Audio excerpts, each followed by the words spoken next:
নমস্কার বন্ধুরা, শুভ সকাল। কেমন আছেন? আশা করি ভালোই আছেন। আমিও ভালো আছি। সকালবেলায় কারেন্টের মিস্ত্রি চলে এসছে।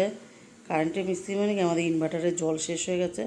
ওই যে জল দেওয়া থাকে না, ওই ওই জল দিতে এসছে। জল দিতে এসে এক কাণ্ড বাদিয়েছে।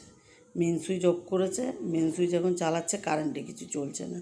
সেটা কী অবস্থা! আমি বললাম তুমি আগে ঠিক করে দিয়ে যাও এটা। তো ও বললো যে আমি পুরো ডাইরেক্ট লাইন করে দিয়েছি। আমি বললাম না, এইভাবে তো হবে না, তুমি ঠিক করে দিয়ে যাও।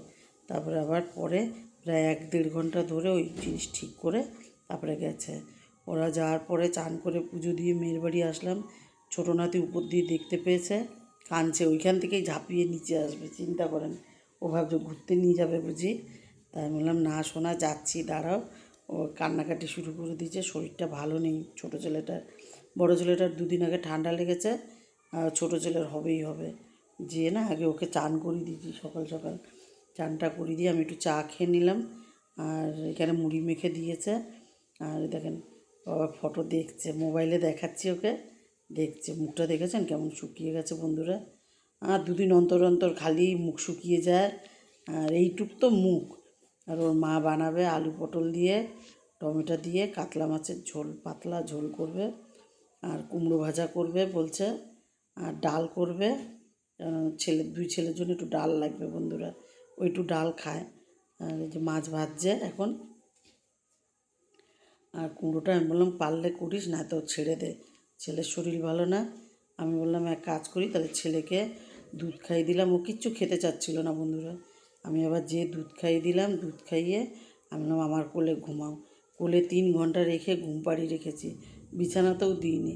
বিছানাতে দিলে ঘুমটা ভেঙে যাবে, আর ও ঘুমালেই ওর শরীরটা একটু ভালো লাগবে।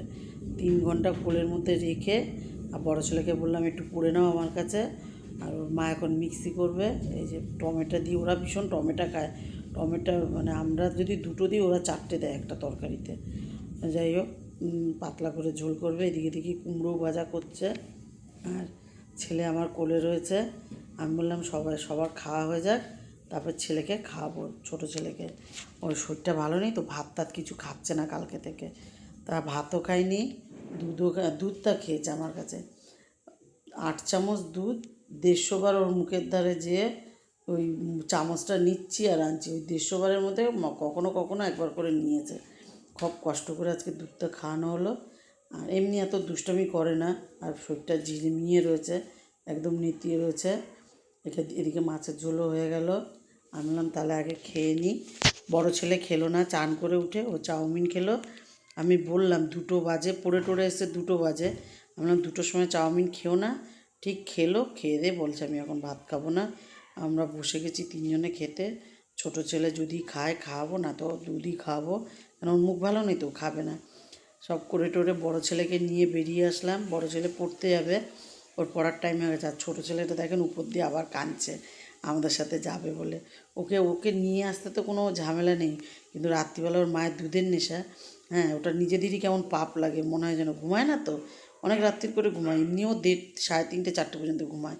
বাড়ি চলে আসলাম। বাড়ি এসে আগে সন্ধ্যেটা দিয়ে নেবো বন্ধুরা। সন্ধ্যে দিয়ে গল্প করতে করতে আসছি। আর একজনের সাথে দেখা হয়েছে, কলার দুধের কথাই ভুলে গেছি। এবারে এই দেখেন চা বসিয়েছি। আর ঘরে না গুঁড়ো দুধ এনে রেখে দিই, ওই দিয়েই করে নেবো। এখন বুদ্ধি করে গুঁড়ো দুধ করে এনে রেখে দিই। আজ এটুকুই। ভালো লাগলে লাইক করুন, কমেন্ট করুন, আমার ইউটিউব চ্যানেলটাকে সাবস্ক্রাইব করুন, পেজটাকে ফলো করুন। ভালো থাকুন, সুস্থ থাকুন। শুভরাত্রি।